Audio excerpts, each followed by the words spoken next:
All right, we're jumping in here. All right. Cool, cool, cool. So,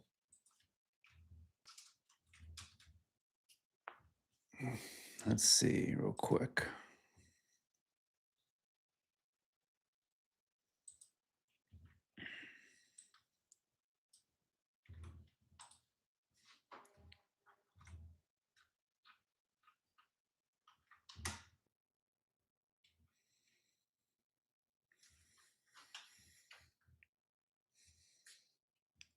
All right, guys. So, for anybody watching live, we are going to be answering a few questions on how we can best help you with your data career. The questions are in the chat. Let's get the party started. Okay. So, what I want to talk about today is 25 things that we learned in 2025 that I think would be very valuable for data professionals. I'm going to start my little walking pad in the meantime. Okay.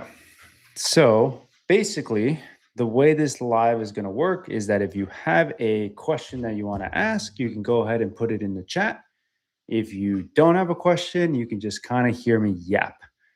And the goal really is for me to make this a YouTube video that I can use later anyways. But I figured if I'm going to shoot a YouTube video, and probably a long one, then I might as well give everybody the opportunity to ask questions based on their own current situation.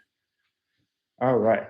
So let's jump into this. So the first thing I learned in 2025, and the biggest thing that I think people need to take away, is that fear is the biggest cost that people don't actually realize is happening. Okay. And so I'll put that as number one in the chat.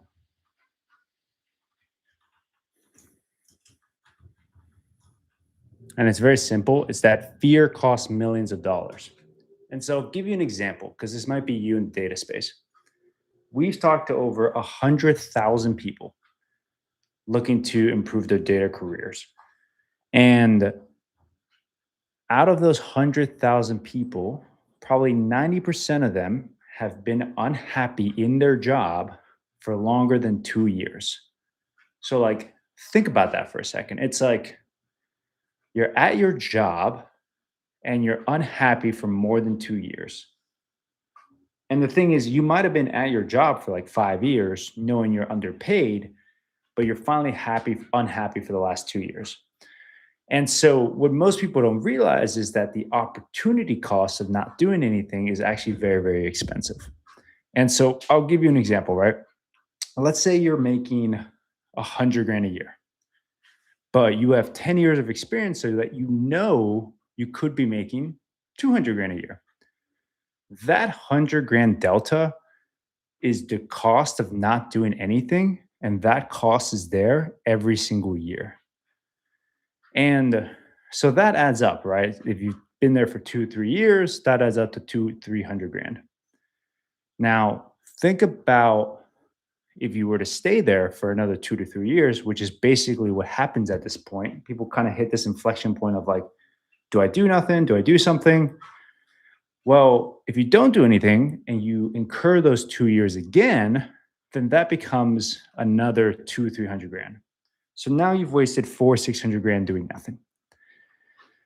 But here's the thing. If you would have done something 2 years ago, you also would have gotten raises. You also would have gotten promotions, right? You also would have gotten something that also keeps compounding so that you're earning more over time. And so now that 400, 600 grand is actually starting to compound to 7, 8, 900 grand. Here's what's also crazy. Over time, the ability for you to land a higher paying role goes down. So let me explain. Not only are you giving up the opportunity cost of not doing anything, but let's just say like you're looking down 5 years down the line and you're like, okay, I need to catch up, I need to finally upskill. What happens is you now need to upskill twice. You need to upskill for the role and the skills that you are going for, but you actually also need to upskill and get ahead by learning the things that nobody knows. Because the best way to get a job that's going to pay you more than what you're currently getting paid, is actually by being overqualified. And so, for example, if you're a data analyst, but you knew you should have been the data engineer, you might learn data engineering, but then you might have to learn AI in order to actually get a competitive chance at landing a higher paying role. And so the reason I bring this up is because now you have to learn twice, which means it's actually going to take a lot longer than you think to land a higher paying role. And that's just kind of how the market also always works, right? You're competing with people who are always upskilling. And so I just want to bring that up because I don't think people realize how costly it is to not do anything. And the number one reason people don't do anything is because of fear. And I'm speaking from experience because I used to work at Amazon thinking to myself, I need to leave. I need to go to a place that's going to pay me more. But I knew that there was risk. What if I joined a startup that failed? What if I joined another company that fired me right away? What if I wasn't able to live up to the expectations of that new role? What if that new company was mean? What if I didn't, like the mission or the place or the culture, right? Like there's so much fear when it comes to job hopping, I guess, if you want to call it that. But that's fine. The fear is fine. The reframe, though, is how expensive is it to let your fear win? So I think that's something that is not talked about enough. And again, like your job has no incentive to tell you this stuff, by the way. Like, why would they tell you this? Right? Like your company doesn't want you to leave. So the fear, and again, it happens at a very subconscious level, so you might not accept it, but the fear is actually very, very costly. By the way, for the people who are tuning in, thank you, Koshik. If you look at the questions in the chat and if you want to participate, I'm going to be yapping and filming this YouTube video, but if you also want your questions answered, put them in the chat. I'm here to help you. Okay, let's go to number 2. I think the second lesson I learned for data professionals in 2025 is skepticism is overrated, but research is underrated. So, for example, the amount of people that have just accepted, I'm not going to upskill or learn anything new because AI is going to take over the world. It's like, cool, you're skeptical. You're skeptical that learning anything new is useful. But like, how about doing some research, right? How about just looking at the job reports? Seeing that data engineers is literally the number one highest trending job over the next decade, right? Like it is the number one in-demand job that companies cannot find people for, even more than AI. How about doing some research as to like what people outside of your friend circle are making, right? I can't tell you how many times I meet somebody new and they're like, yeah, but I don't think I can make 200 grand. Like my friends, like they all make 130 and it's like, it's not possible. And it's like, you're going to base your decision based off of your friend circle and nothing else. And then you call yourself a data person. And to me, I'm like, what? Like that makes zero sense. And the reason I'm bringing that up is because everybody takes pride in being skeptical, especially us data folks, because we like to think we're analytical. We're gonna question everything and dissect everything, and it's cool. Like you should be skeptical about everything. But in that skepticism, you should balance it out with research. And so, if I had to say number 2, the second lesson I think is going to be most valuable for data professionals moving forward is be skeptical, but research. Because one without the other is just overrated. And again, we've all heard this term. I'm gonna include some typos in the chat, but we've all heard this term like trust but verify, trust but verify. It's like cool. Well, if we're going to trust but verify, then actually do the verification part, right?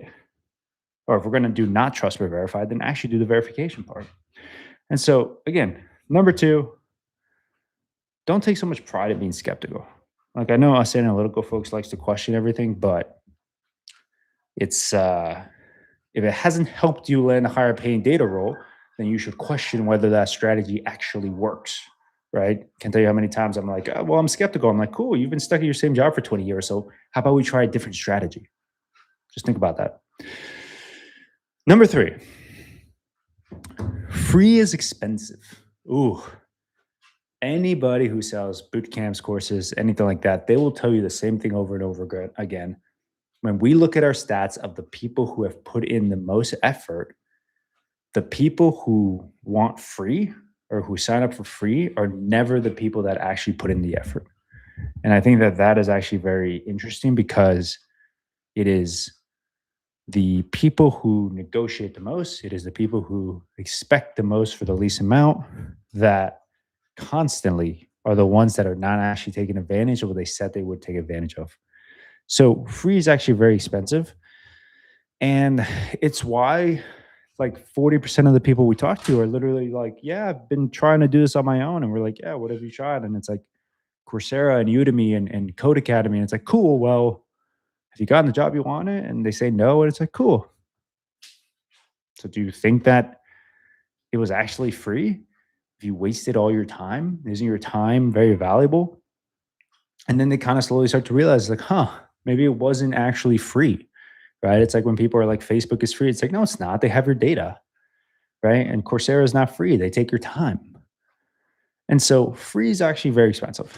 It's just most people don't realize it because you're either going to pay with time or money, and you can always make more money, but you can't get time back. That leads me to number four. The number fourth brutal lesson I hope people learn is blaming the market is easy. Yourself, not so much. The amount of people that I hear say, hey, it's not the right time for me to upskill. The market's bad right now. I have heard this every day for the last 10 years. And there are people that continuously get a pay raise year over year because they either job hop, get a promotion, get a raise, or literally just switch industries and get a 30, 50, 80% raise. And there have been people in the last 10 years that have stayed exactly stuck, right? You guys have that friend that's always like, oh, US dollar is going to crash any moment now. Or, hey, everything's going to go to shit. There's going to be a recession. Or, hey, the housing market is going to crash any day now. And it's been like 5 years and nothing's happened. And sure, when it does happen, they're going to be like, see, I told you. And it's like, well, a broken clock is also is twice right. Is a broken clock, even a broken clock is right twice a day. And so this is the brutal truth of like, if you want to say the market is bad, et cetera, and you want to blame your whole career and you being underpaid because of the market, then sure, go ahead. No one's going to come save you. Nobody's going to come save you. Because I've been hearing that for the last 10 years, and there's still people that go through our academy, get a 30, 80, 20, 200. The most we've gotten is 3X, by the way. 3X raise in 1, 2, 3 quarters worth of time. And again, I'm not saying it's guaranteed. You have to put in the work. And I'm not saying it's easy. You have to put in a lot of work. But blaming the market, I've seen that excuse before COVID, after COVID, during COVID, when the stock market was going up, which it is now. I still hear that excuse before AI, after AI, during AI. I've heard that in and out. But you have to control what you can control. And the thing is, the worst market I have seen actually is COVID. And even then, that lasted for like 3 months. And then companies started hiring a ton as well. Okay, so one of the questions, Coach, it goes, how to practice Python for data engineering. You do need some leak code, specifically beginner and medium level. By the way, I'm on a treadmill. Someone's wondering why I'm swaying so much, but practice beginner and intermediate leak code for Python. You probably don't need hard, but it is going to be at a minimum those two. And then make sure you understand how Python works within like integration. So like if you use cloud and how tools integrate with one another and how you use Python to pass data through, you're going to need to understand that as well, but not for the interview though. I'd actually, if I were you, I'd focus on the first part because that's actually interview related. B said, how can I overcome the degree gap? I mean, aside from getting a degree, try to get a lower level entry role, like a data analyst. And when you apply, try to have a portfolio ready with a ton of projects so that you can show them, listen, I know I don't have a degree, but I know how to do this stuff. I've lived, breathed, slept, all this stuff. Like this is all I do. And when they see that, which trust me, nobody does it, then you can potentially pass through the degree gap. Otherwise, I would potentially just get a degree, right? I think you can get a little creative with how you can do just one semester of a degree, enough to get a diploma or certificate, and then boom, you get that, and you should be good to go. Okay, let me keep going because we got another 25 to go through. The fifth lesson. More of the right thing works. What does that mean? More of the right thing works. I see a lot of people getting confused when it comes to how to actually approach getting the higher paying data role. So I'll give you an example. Someone might say, hey, I know some AWS. Should I start learning Snowflake, Databricks, Azure, GCP, et cetera, et cetera? And it's like, wait. It's not whether you know a little bit of AWS or not, it's how much do you know it. It exists on a continuum. And so if you ask yourself, well, how much AWS do I know? And then the answer is, maybe I only know 4 tools. It's like, cool, well, do you know enough to ace 100% of the interview questions? And if the answer is no, and you only know 20%, enough to ace 20% of the interview questions, then maybe the next question you have to ask yourself is, cool, how do I go deeper into AWS so that I can ace 80% of the interview questions? And I think that's really an important frame because your job isn't to show a resume that has 100 different tools. Your job is to feel as confident as you can that you're going to ace this interview that's in front of you because you only need one job. After you get one job, you can learn the rest of the tools on the job, right? You can get paid to learn, basically. And so to me, if you're doing the right thing, let's just say it's AWS, just do more of it. You don't have to go to Databricks. You don't have to go to Snowflake. You don't have to learn this tool just because you saw it on Reddit. Like it's not the most helpful thing. And so I'll give you an example. The other place I see this is when people have applied to 25 jobs and they've gone like 2 interviews. And they're like, oh, I failed at these 2 interviews. It must be my resume. And it's like, wait a second, why would it be your resume if you got the interviews? Maybe it's you need to get better at interviewing. And then in terms of getting more interviews, all you have to do is 10x your number of resumes. Because if you apply to 250 jobs and you get 20 interviews, you have more chances to get interviews or to get offers. And I think that that's such a simple, like, no duh, right? Apply to jobs, get 10% of interviews, and then just fill your interviews. But for some people, for some reason, people get so confused and they're like, oh, it must be X, it must be Y. I need to change up everything. I need to change up where I live. I need to change up my resume. And then they just end up like changing their whole strategy. And it's like, hold on, just slow down. You'll be okay. Like, make sure you're optimizing for the right thing. So more of the right thing still works. Okay, number 6, and this is a big one. Number 6 is a big one. Soft skills are the number one reason engineers fail interviews. The number one reason, guys. I cannot stress this enough. We have enough data to say this with confidence. Let me answer somebody's question here. I'm from India and I'm a freshman in data engineering. I know Python, SQL, AWS, Spark. Can I get an entry level opportunity? there are less opportunities for freshers in the data domain. You have two options, kind of like I was saying before. You can either go for a data analyst position, because as somebody who knows data engineering, you're overqualified for that data engineer role or whatever, BIE role, business intelligence engineer role. Or you can learn something more, let's just say AI, right? Or ML, that makes you overqualified for the data engineer role. Especially when it comes to like entry level folks, if you can show the company that you will give them more for less, meaning you know even more than what they're asking for, then you will stand out. Because here's the thing. If you only know data engineering and you're applying to a bunch of data engineering roles, then you, by default, only know what everyone else that is applying to that role also knows. Right? It's like if I was applying to a data analyst role and you were applying to a data analyst role and you were both like, hey, I know SQL, why can't I get a job? It's like, cool. Well, everybody in that application pool knows SQL. So you need something that's going to make you stand out. Okay, number 6. Soft skills are the number one reason engineers fail interviews. So we have enough data to know that this is the most anxiety-inducing round for engineers. And it makes sense.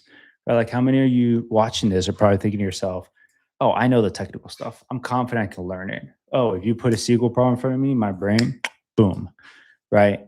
Like the right side of your brain is so analytical that it can just go and figure out any coding thing. But if we asked you to express your feelings or come up with a story with emotion, right? This part of the brain shuts down a little bit. We're just not wired that way, right? As engineers, as people who are very high information people, right? But the thing is, as you get further into your career, soft skills are the things that are going to make you stand out as a more senior level executive. Communication skills, the ability to get business impact, business insights communicated to hundreds, if not thousands of people, right? Like other skills beyond just the technical stuff. And so I cannot emphasize enough how important it is to get your leadership, your communication, and for those of you that have accents, your accents, to get these 3 skills toned in as much as you can. Somebody said, if I was backend, can I get into data engineering? Yes, if you have any sort of tech tool or tech background, you've got a good chance. All you got to do is learn SQL, Python, data modeling, system design, AWS, and behavioral questions. The good news is that you won't be intimidated by tech because you already have a tech background. So boom, you can do that even if you have a backend. If you only have a backend background. Somebody said, I'm trying to get better by learning AI, LLMs, and thank you so much for responding to my query. You got it, man. Will data engineering as a job exist until, see what I'm saying, guys? Someone's already asking, like, will it go extinct because blah, blah, blah. Look, if I ask you, will databases go extinct because, X tool came out, right? It's like, no, it's not that databases went extinct. It's just, it evolved, right? My guess is that ETLs and transforming data and building models, that will all look different. Does it mean it went extinct? No. It just means it looks different with different tools, with different best practices, and you have to just keep up. So I don't think extinct is the right word. Okay, number 7. Let's keep going. Number 7 thing I think lesson wise is, can you be a DE without coding? And I think this one confuses people because, again, people like to think in absolutes, whether it's like, oh, data engineering requires coding, data engineering doesn't require coding. And the thing is, it's not binary. It's how much coding does data engineering needs, right? I know a bunch of data engineer roles that literally would code once a week because their job was mostly starting to kind of fall into the realm of an architect where they will do architecture work, a lot of meetings, stakeholder work. And I also know data engineers that had to basically be SQL monkeys, right? And so they had to code a lot. right? They were doing more work of a data analyst, right? Starting to build dashboards. And so this misconception of like, I don't want to become a data engineer because I don't want to code. It's like, well, it's not whether you code or not, it's how much code you do. And so just keep that in mind. Number 8, age. Age is another lesson I think people have continued to misunderstand. And yes, you need to know system design. Again, if you're a fresher, you might as well learn system design because it will just make you overqualified. So yes, learn system design, highly recommended. Listen, the thing about age is similar to the thought about, hey, it's the market, that's why I can't get a job. It's the same. It's the same thinking, right? Where it's like, hey, I'm too old to get the job. I'm too old for this. It's like, cool, way to blame something that is entirely outside of your control. That's how I see it. And I can't tell you how many like 45 to 50-year-olds are like, I'm too old for this. And I'm like, what? You still have like 20 years left in your career. How is that you think you're too old for this? But what they really don't want to say is, oh, I'm 45. I haven't upskilled in 20 years. So I got fired because my skills aren't good anymore. That's what they're scared to say when they say age. And so age is not actually the reason. The reason is because you haven't upskilled while other people are upskilling every year or two. Okay. And so, again, to answer the questions below, will AI replace data engineers? Again, if you look at one of the lessons I put at the above, right, it's don't be skeptical, just do your research because AI will play a role. It's not going to replace it, right? And what about leak code grinding? It's not as much as software engineers, probably 20% as opposed to software engineers like the opposite of that. It's the flip of that. So a little bit, but not so much. Leak code, just Python, just no Python. Okay, let's keep going. Number 9. Yeah, this is another one. I don't know why, but about 10% of people come to me and they're like, hey, is it a good idea for me to quit my job in order to learn what I have to learn? Eating breakfast here. So here's the thing. The only reason you want to quit your job in order to learn when you need to learn is because you are in a rush with an arbitrary timeline that you put into your head. Hey, I need to do this because I need to get a job in 3 months. It's like, why? Well, if you don't have a job, then cool. You did the sin of waiting to upskill when you were already laid off. No bueno. For everybody listening, that is the number one thing that I see people regret when they come to us. They're like, yeah, I should have done this a year earlier. Yeah. Now, if you do have a job, why do people typically put this arbitrary timeline? It's like, I need to do it in 90 days. It's like, well, just calling it how it is.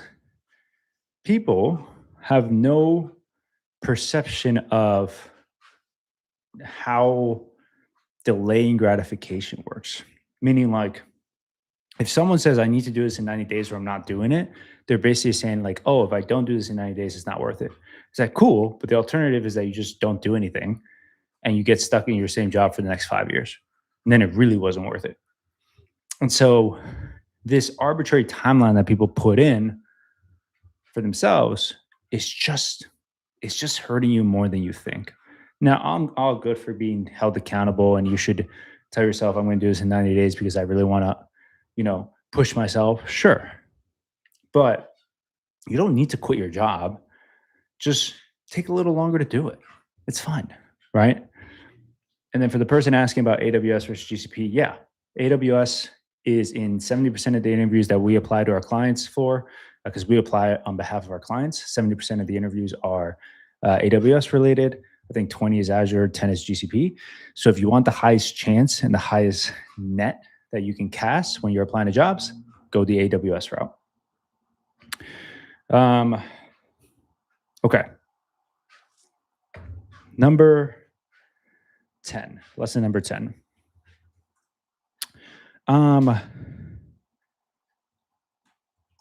tool overwhelmness is destroying your chances before you even start. So how many times have you gone on Reddit, Stack Overflow, Blind, Coursera, YouTube, Code Academy? Like all of those have like 100 different tools in there. The problem with that is learning a new tool isn't correlated to actually passing the interview. And how do you actually get a job? It's by passing the interview. And so for those of you that are saying, I'm going to go learn on this by myself, blah, blah, like I can just use ChatGPT to learn. It's like, cool. But if you don't know what to ask it, then yeah, you can ask it, what do I need to learn in order to become a data engineer? The moment they list off 10 things, you're already wrong because you really only need to know like 4. And if out of those 10 things, let's just say 4 of them are accurate, the other 6 are going to take you two extra years to learn. You never need to learn. And so the reason I'm saying that is because the skills you need isn't that hard. It's the knowing which skills that are actually the hard part. And so I'm going to talk more about this later. So I'm just going to keep going because I want to get through everything. But just remember that. Don't get so overwhelmed by trying to see what's online.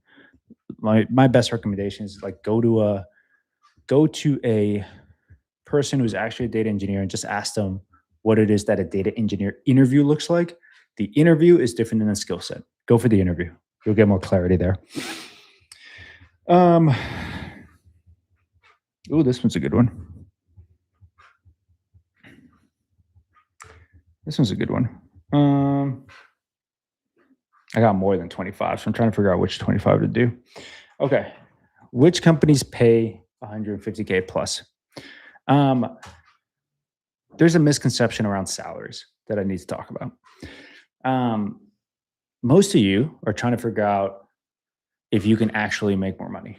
And the first thing you do is go to something like Glassdoor. Guys, Glassdoor, like where you get your data, and again, we're data engineers, we should know this, where you get your data is super important. Because if you go to Glassdoor, they're taking the medium of people who have filled out that Glassdoor and who have not verified where they have worked.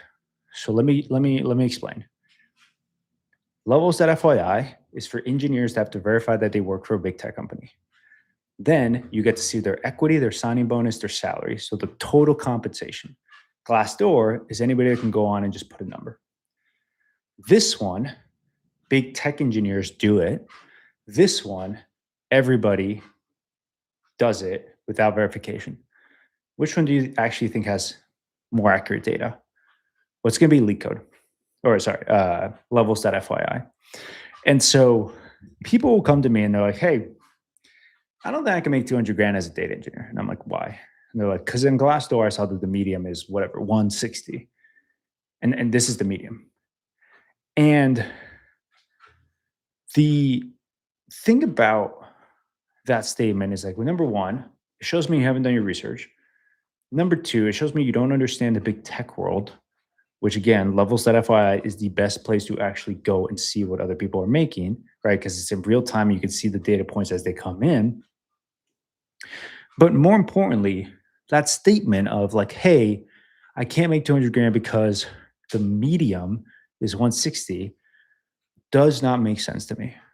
Because you are by default saying, hey, I want to be average. I want to be the medium. And it's like, cool. The people who are medium weight in the United States are 20 pounds overweight.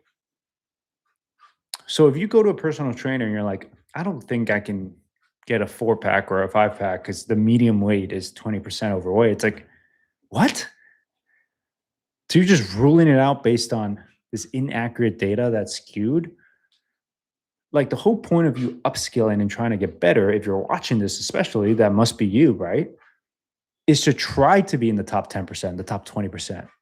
Try to be one of those people that make multiple hundreds of thousands of dollars in their career.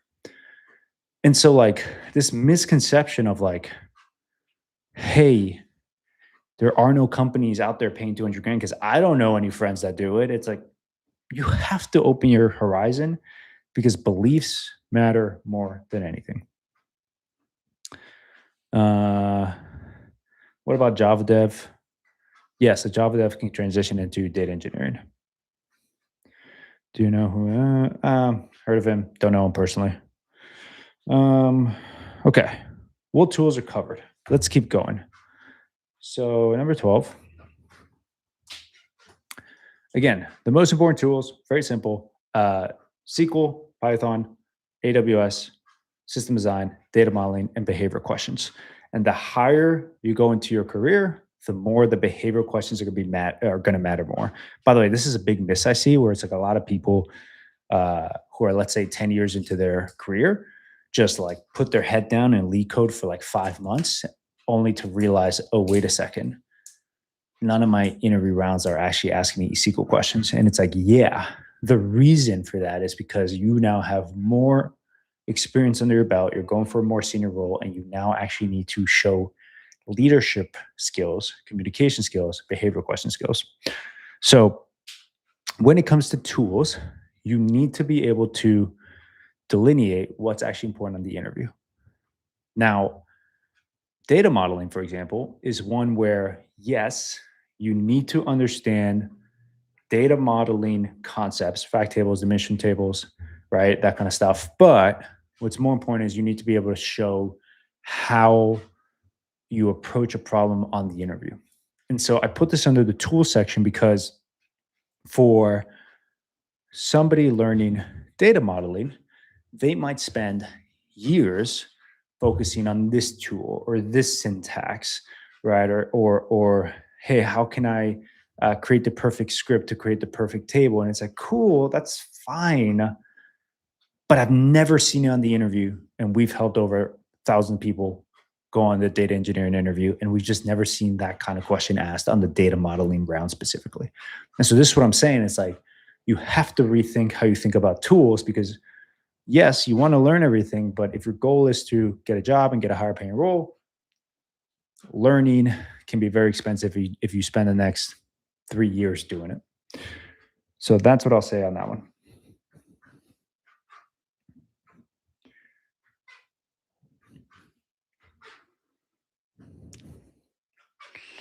Okay, let's go to number 13. And this goes with a question that somebody asked, which was how to transition from software support to data engineer. Number 13, I'm going to label it as pay cut. So do you actually need to take a pay cut when you're transitioning from one role to another? And so let's take software support, for example. Well, a software support person, or let's just say a software engineer, or whatever the case is, right? They can do what I like to call up and over. And so what I mean by that is, let's say you have 15 years experience and you're making 130 grand a year and you're a software support person. It's like, great. You will have to transition over to a data engineer. And here's where the magic happens. I learned this while I was at Amazon. If you want to transition into a data engineer, they might say, hey, great, you transitioned into a data engineer. That was your promotion for this year or for these next 2 years, right? Because we all know we only really get promoted every 2 to 3 years, right? The thing is, when you job hop to a different company, you now have the ability, if you have a tech background, right, like such as a software support person, you now have the option to go over and up in one swoop. So now you go from making 130 software support person to making 180 as a data engineer. And the reason I know 180 is very doable is because at the end of the day, you already have 15 years experience and there's people making 500, 600, 700 grand with 15 years experience. And so the reason I'm saying that is because you need to understand what the fastest move from A to B is based on your current situation. Now, here's the thing. If you don't have a tech background, right, like this gentleman who's saying software support, then you probably can't do an up and over, right? You can't go from a cashier to a data engineer and expect up and over. But honestly, even in that situation, you can, because if you're a cashier and you're making 40 grand a year, Maybe you can go into tech for the first time as a data analyst or a BIE or whatever and make 70 grand a year. So even in that situation, you're going up and over in a way. But what I'm trying to explain to you is that if you are in tech and you have a ton of years of experience already, then that matters for you to be able to do a swoop and for you to be able to actually go up and over and get the role you want and a higher paying role all at the same time. So let me stop on this treadmill for a second. All right, let's keep going. And just as a reminder, for anybody that has questions, put it in the chat. I'm happy to help. We're trying to do 25 lessons that I learned in 2025 that hopefully is helpful for you. And we are up to number 14. So let's do it.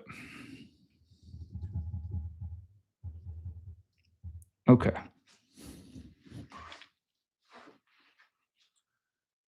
Number 14th lesson is how long does it really take? So this question to me is interesting because everybody misunderstands how they can move very quickly. And the first question I always ask when I hear how long does it really take is like, cool, well, how many hours are you willing to put in? Because education and self-improvement, like anything, is you get out what you put in. And so, for example, if you're a software engineer and you want to become a data engineer, well, 2 to 4 months of education and then probably 2 to 4 months of actually trying to find a job, so call it 4 to 8 months, is probably expected if you're willing to put in 10 hours a week. And 10 hours a week sounds like nothing until you realize that most of you don't even work out 10 hours a week. Being real, right? Like, yeah, most of you don't even work out 10 hours a week. And so the hardest part I see with people's expectations of how long it takes is that, yes, it can take 4 to 8 months, right? It can take less than that if you're able to put in all those hours per week. But the hardest part is in the very beginning where you have to actually change your patterns, change your habit, right? Because again, if you're not even working out 10 hours a week, why do you think you're all of a sudden going to flip a switch and be able to study for 10 hours a week? And I know you're thinking like, yeah, but I would be able to do it if I paid. Like, totally, I'll be committed. And it's like, yeah. And that goes back to one of my other lessons in the very beginning. If you scroll in the chat, free is expensive. Because if you expect to do and get something for free, you haven't actually committed, which means you're less likely to put in those 10 hours every week, right? Like some of you probably have a gym membership that you haven't even paid for. Being real, right? And so if you 10x the price of your gym membership, do you think you'll go to the gym more? Probably. And so I say this because we just have so much data in the education industry. And when you have all this data, you realize that this question of like, how long does it really take? It's misconstrued because what you're really asking is how quickly can I get this done with the least amount of effort? That's what you're really asking. But the thing is like the effort and you and how much work you do is what actually moves you towards your goal as fast as humanly possible. So just keep that in mind. Okay, lesson number 15.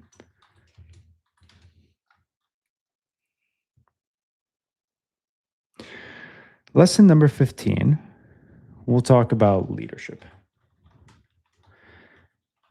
And I'm going to label this as leadership is misunderstood.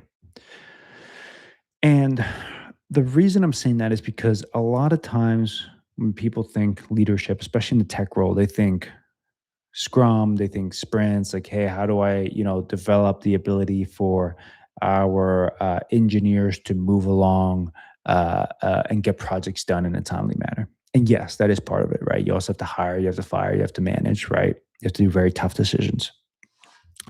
The thing that I don't think leaders understand, though, is how do you effectively coach people, right? The best leaders are the best coaches. There's a great book called, I think it's called $1 Trillion Coach, if you guys want to read it. And it basically outlines like, hey, if you are a leader, you basically have two attributes. Number one is you're a great coach. Number two is you're a great investor. I'll talk about the first one for a second.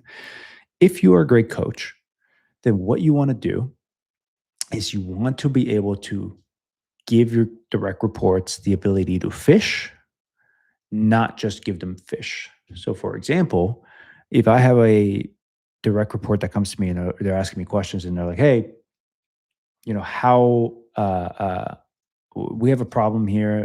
What do you recommend? If I give them my recommendation as to how to solve this problem, I haven't taught them anything. I'm just doing their job. But if you take a step back and you implement what's called a 131, meaning like, cool, we have one problem. I want you, the direct report, to give me three solutions. And now, out of the three solutions, I want you to tell me which one you recommend. Now we're getting a little strategic, right? Because I'm giving them tactics and frameworks as to like, hey, if you can tell me what is it that you're thinking and how are you thinking through this problem, then I can guide you into how I'm thinking and how I would have solved that problem. And so oftentimes we want to be as like parents where we solve the problem for them, but we don't actually uh, help them get better. And this is where we mess up as leaders. And then the second part is leaders are often the best investors. And we have to think about what our currency is. When I say investors, it typically means money, time, and effort, right? And so if I'm a leader and I have to allocate my day, I have 12 hours in the day that I'm working today, and I have to say, well, how can I best utilize my time? It's like, great. For some reason, I said to myself, maybe spending 1 hour of my day today going on a YouTube live is going to be well worth my time. Cool, right? And so being able to allocate resources, and it's not just money, but it's also money, people, effort, time, right? Being able to strategically allocate it is what makes the best leaders because it gives your team the best ROI. And so leadership is very misunderstood because it's not about learning more tech skills and it's not about just, training sprints and leading sprints. It's having these leadership traits and these leadership mindsets and frameworks that you can go back to when you get situations that come up in your day-to-day life as a leader or a manager.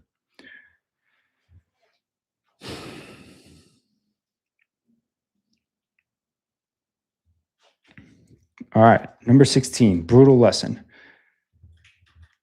Legacy stacks hurt. And here's what I mean by that. If you are somebody who's working in SAP, right, and or Informatica, right, and you probably are laughing right now. The truth is, you're stuck. You're stuck, and you probably know this to a subconscious level, and you've been thinking about this more and more recently. And whether this is the first time you're coming to this realization right now, or you're about to in the future, you realize that because of this legacy stack that you're working on, you are stuck.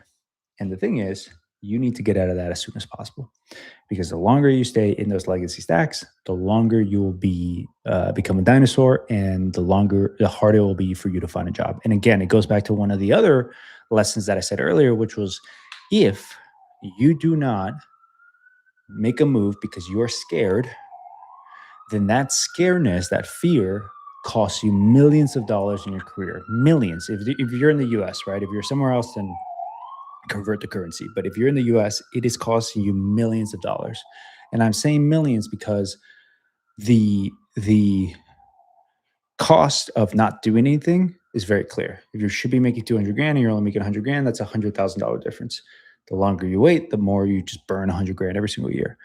But then over time, it becomes even harder for you to get a role. So you're going to have to upskill for a longer time. And right now, if you're that person that is doing Informatica, whatever the case is, then yes, you are the person that has already lost millions of dollars because you have not upskilled, and you need to take action as soon as possible. You need to find whatever ounce of urgency you have in your body to make a change, because I'm telling you, it is the most expensive thing you could do, which is doing nothing.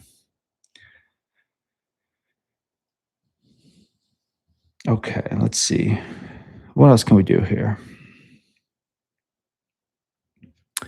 Um, Lesson number 17.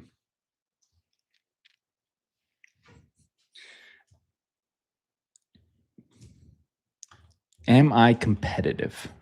I'll call it this one. And this is for my tech professionals, right? So the software engineers, the backend engineers, the QAs, wondering like, hey, am I actually competitive with my current skill set to become a data professional? Here's the thing. If somebody came out of college and they had a data engineering certificate or a data engineering degree, then yes, you will not be as competitive as them. Here's the good news. Data engineering certificate or diploma is barely a thing in the universities right now. Barely. It's like someone saying like, hey, I came out with an AI degree in college. It's like, cool. What are the chances you're going to run into somebody like that at the bar? Probably not really existent, right? It's not really a thing. And so the reason I say that is because you are, if let's say you're a software engineer or QA and you're like, yeah, but I don't know how I can be competitive. It's like you are creating this figure in your mind saying like, yeah, I can't be competitive against this person. But that figure that you're creating in your mind is barely existing. It's not. Now, again, in 10 years, they might, but I'm talking about in 2026, right? You have this window of time where it's like, this person doesn't exist in your head. Yeah, there's some of them, sure. You might run into them and you'll be terrified, but it's not like if you just had access, let's just say you look at a job online and they have 1,000 people that applied. If you only had access to see those 1,000 resumes like we do, you would immediately understand, oh, the bar is low. The bar is very, very low. They're like half these resumes have typos in it. But seriously. Like, and so what I'm trying to say is like, cool. You're not competitive against that person that does have a data engineering diploma who's absolutely rare. So are you competitive against the next type of people? And it's like, well, the next type of people are the people that have a tech background. It's probably you. Because if you have a tech background, then you can, again, going back to what I said earlier, you can upskill for 2 to 4 months here, and you can try to find a job for 2 to 4 months here. And no, it's not guaranteed. You have to put in work, you have to put in effort. But if you do that, then you are actually the next most competitive person in the market. So congratulations. So are you competitive? Well, if you have a tech background, yes, but you still have to put in the work. You still have to close your gap. Okay, lesson number 18. Do you need a GitHub portfolio? Okay. Yes and no.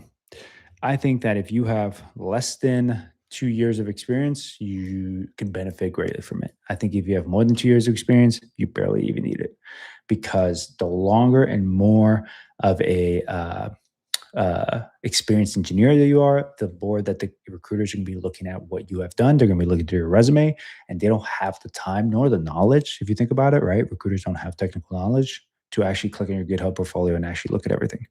I think GitHub portfolios are mostly because a lot of people have sold that you need to do a bunch of projects, buy the course, and then put on the portfolio so that you can actually come across well. Now, again, if it makes you feel better, great, do it. We have projects too. You can do it. You can put our GitHub portfolio, right? It doesn't matter. I'm just telling you what I see in terms of recruiters. They don't have the time to click on every portfolio and every project, and they also don't know the code, so it barely makes a difference to them, right? It's not like a front end project where they get to see how beautiful your website is, blah blah blah. It's like it's not that, right? And so just keep that in mind. I don't think it's as impactful as everybody has told you.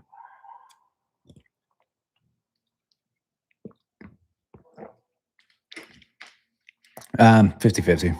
I know a lot of companies that still use Tableau. I know a lot of companies that use Streamlit. At Lyft, we used to use Mode Analytics, and obviously Amazon uses QuickSight. So again, I wouldn't worry about it because the question you have to ask yourself, man, is are you going to encounter an interview related question on one of those things? Probably not. Is it good for you to know? Yes. But again, remember when I said who are the best leaders? Well, they're the best allocators of resources, they're the best investors, and then the best coaches, right? And so if you have to allocate your time and say, hey, am I really about to spend the next 2 months learning Streamlit and Tableau? Probably not the best use of your time if your goal is to get a data engineering role, right? So just keep that in mind. Okay, number 19. Let's power through, guys. Let's power through.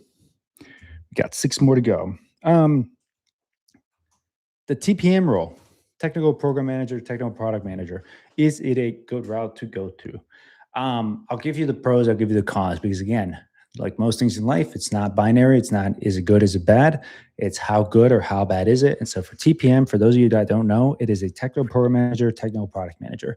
It stands for somebody who is going to lead projects, push them forward, and work adjacent to tech teams, to engineering teams. You might not necessarily be the engineering manager, but you will be working closely with the engineering team and most likely be a bridge between the engineering team and the team of business stakeholders that are waiting for a project to get shipped by the engineers. And so, is it a good role or a bad role? Well, the questions I often like to ask is, do you want to code? Do you not want to code? And if you don't want to code, then TPM can be a very, very good role for you. You know, now if you do want to code, you should probably explore something like data engineering. Now, the con to a TPM, the cons, right? The negative sides is that it has a lower barrier to entry. And so, what do I mean by that? Well, it means that anybody can try to go for a TPM role, right? Now again, not anybody, because you still need to understand the technical concepts conceptually. And if somebody gives up when trying to learn that stuff, then great, you've already beat them to the punch, right? You've already outperformed them. But it doesn't require as much technical knowledge as like a data engineer or a software engineer. And so these guys have a competitive advantage in their career because not that many people go the distance in learning everything they need to learn. And so again, you'll have you'll have more competition basically. It's not the worst thing in the world, right? Again, if you're good, again, if you're watching this video, you probably want to be in the top 10, 20, 30% of career professionals, of tech professionals, then you have nothing to worry about. But just know that you might have to adjust your expectations when it comes to like finding a job, because if you are going to go for a TPM role instead of a data engineering role, you might have to add 20, 30, 40% more time to actually land in a role. So while a data engineer person might land a role in 4 to 8 months, a TPM role might take you, 8 to 12, right? So just keep that in mind. It's really just an expectations game, but you should be fine either way. Cool. This one's a favorite of mine. 0 interviews in 100 applications. And so the reason I put this lesson is because people are confused as to what to do at this point. They ask this question, hey, well, I have 0 interviews in 100 applications. Should I keep applying or should I do something different? So I'll give you a rule of thumb that's not perfect, but hopefully this helps. If you have 0 interviews in 20 applications, then keep going. Because 20 applications in, let's just say you apply to those 20 applications in a week, it's A, they can still reply to you. And B, it's not enough data, right? We're all data people. And so we understand, hey, we need statistical significance. 20 is probably not statistically significant. So just keep applying. Now, if you start to approach 50, 60, 70, and you still have 0 applications, I'd probably stop. And because the reason I say this, because I think a 2% conversion is fairly normal. So if you think about 2%, that means you apply to 50 applications and get 1 interview. And so if you're starting to hit that 50, 60, maybe 70 mark and you still don't have an interview and you've applied over a couple of weeks, you probably want to slow down. And the constraint there is probably your resume. And I'll tell you what it probably is. It's not even the tools that you have at the top of your resume. It's probably your prior experiences aren't convincing enough that you actually had real world experience to the recruiters, right? And so that's probably the thing that is keeping you from actually getting more interviews. Now, I'll give you the inverse of this, which I kind of briefly touched on before. If you have, let's say, 100 applications and you have 3 interviews, well, now you're at a 3% conversion rate. And so the question becomes, cool, is the simpler answer just to try to optimize it to get you to 4 or 5%? Or should you just apply to 1,000 jobs, meaning 10x your number of applications, and get 30 interviews? You might spend less mental effort just 10xing your number of applications as opposed to trying to tweak your resume to get an actual 1% bump. So just a food for thought there, because I just think that Many people get butthurt basically about having to optimize their resume to try to get it to be perfect and try to get a 50% conversion rate. I don't think it's the year 2005 anymore. I don't think the days where you send out 10 applications and get 5 interviews, I think is very, very rare now. And so you have to adjust as the market has adjusted as well. Um, okay, let's do this one. DA versus DE. You're not sure if you want to be a data analyst or a data engineer. Which one should you do? Again, I'm going to stick with the same theme of become overqualified. And so what I mean by that is you should learn everything you need to learn for a data engineer, because as a data engineer, you will have the skills of a data analyst and a BIE, by the way, a business intelligence engineer, which is somewhere in the middle. And so you can basically be a data engineer, learn one thing, and then have accumulated two or three other job titles, the skills for two or three other job titles below, and you can just go and do one of those jobs. And so I think if you think about like how to efficiently study, that is basically the advice I'm trying to give you there. Because that is how you can then go and apply to four different jobs when the time comes for you to apply. And now all of a sudden it's like, cool, I just did one piece of studying and now I qualify to apply for four different things. And so don't be scared to get creative with how you approach studying. It's a lot of work up front to figure this out, but then it saves you months and months of pain down the road. So just keep that in mind.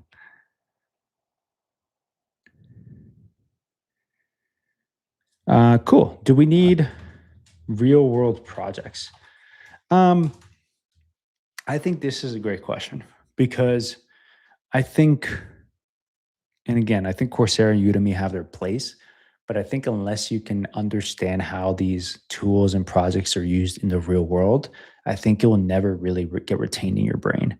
So I'll give you an example. I have an American Express card. When I use Amex, if I understand, oh, I just got an alert at 2 in the morning because they think my card is being used by a robber or something, right? Or got stolen, then great. I understand what real-time streaming is. I understand what Kafka or Kinesis is. So now in my brain, I know what the proper use case for these tools are with something that I understand and use in the real world, like an American Express card. But if you only learn Kinesis and Kafka and real-time streaming and you learn it all conceptually, it's like, well, it might not retain in your brain, right? And so the analogy I like to use is like, cool, what do you think is gonna retain in your brain when it comes to learning? Is it gonna be you sit in the classroom and learn how to build a house, or you just go out and have somebody show you how to build a house, and then you're actually the person like hammering all the nails along the side of the house? And it's probably this one, right? It's probably you actively going about and building a house. And so the reason I say this is because do you need real world projects? You don't need it, but I think it is effectively like it is emphatically more effective way of learning. And I think if you have the option to use those, I think you should use those from a learning retention standpoint. Ooh, I like this one. Okay. Another brutal lesson: pay or title. I cannot tell you how many people show up and they say, "Hey, I want to be a director of data, or I want to be a VP of data," and they have 20 years experience and they're only making like 120. And again, I was making almost 500 grand a year, making with 5 years experience. And so immediately the question I asked them is like, "Cool, bro. Do you care more about the title or do you care more about the pay?" And 99% of the time, it's I care more about the pay. And I'm like, "Cool. So get this title, this leveling, thing in your head where you're like, I need to be a senior. I need to have the VP in the title." It's like, no, you don't.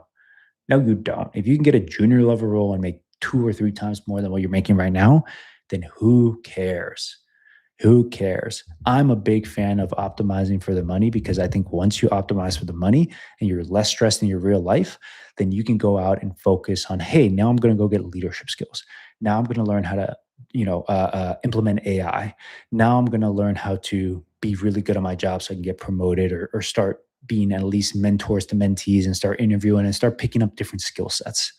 And so I'm a big fan of like Like, just be honest about what you actually want and just say it out loud. You know, don't focus so much on the status of the job title because nobody cares and it doesn't matter. And at the end of the day, if you think having that VP title on your resume is going to help you get that next role, it's not. It's really, really not. It's your interview skills that are going to get you the next role. Like at the end of the day, no one looked at the resume and be like, "This is a really good resume. I'm going to hire you right away." That's not how it works. They're still going to interview you. So be good at interviewing. I'm telling you. By the way, I'm not a fan. I'm not happy that that's how the game is played. I'm just telling you how the game is played. And so that brings me to lesson number 4, which is interviewing is the game. Look, if you're a tech professional and you can probably resonate with this, right? You've done a lot of leak code only to never do a lot of leak code ever again, right? So you get it. You study 6 months for leak code questions just to spend 1 hour on the interview doing it. And once you get a job, you never do it again. And that's how the game goes. Is it right? Is it good? Is it effective? Is it efficient? It doesn't matter. What I'm saying is I'm trying to be a realist and say, hey, this is how you get hired. So that's how you play the game. So that's what you should prepare for. And I can't tell you how many people come to us and they're like, hey, this is dumb that is that way. And I'm like, I know. If I got a leak code question, I'd use Google or ChatGPT. But if they don't let you use that on the interview, and to my knowledge, they haven't let you use that in the interview, then play the game. Because if you want to hire a paying data role, then just play the game because that's how the game is played. Don't bitch about the game, just play the game. Okay, lesson number 25 to round out the 25 lessons of 2025. We're going to talk about AI. We're going to finish this one off in a bang. So, look, is AI going to take over data engineering? It's going to have an impact. It doesn't mean it's going to replace it. And so I'll give you the best analogy I've given, which is that of a crane. Okay, so you have a building, right? And you were building buildings before, and then somebody invented the crane, and now you have a tool in which you can use to build a building faster. Should you use it? Absolutely. Why not? You can get your job done faster and more efficiently. Does it mean it's going to replace architects and construction workers? No, it might reduce the number of people that they need to build a building, right? But guess what? It also means they can then use those people and hire more construction workers and more architects to build more buildings. So in fact, cranes actually created jobs. And here's the thing. The person that is not a construction worker and the person that is not an architect, they still can't use a crane. So the person that doesn't know how to code and that doesn't know data engineering fundamentals, you don't need to be worried about them because they probably can't use AI to outcompete you in that situation. You still know more than them, right? If a company's going to hire somebody to run the crane, it might as well be the person that knows what they're doing, not somebody who is just like, oh, I want to learn this crane stuff. So yes, cranes will have impact, or AI will have impact on data engineering, but it's actually the data engineering and the tech professionals that are going to benefit the most from it. And so it's like the guy from NVIDIA, right? Jensen Huang said, it's like AI won't take people's jobs. The guy who knows how to use AI will take people's jobs. And so learn AI, learn Gen AI, learn AI and data engineering. But at the end of the day, stop thinking like you shouldn't do anything because AI might take over your job anyways. That's you giving up and that's you making excuses. Go take action. And I hope you got some value from this stream. And I will see you and wish you nothing but the best. And if you liked what you saw here and want to see more streams, write in the comment section of what you might want to hear me talk about, and click on the link below so you can schedule a call with my team if you want any personalized help. All right, cheers and go enjoy your weekend. Thank you guys.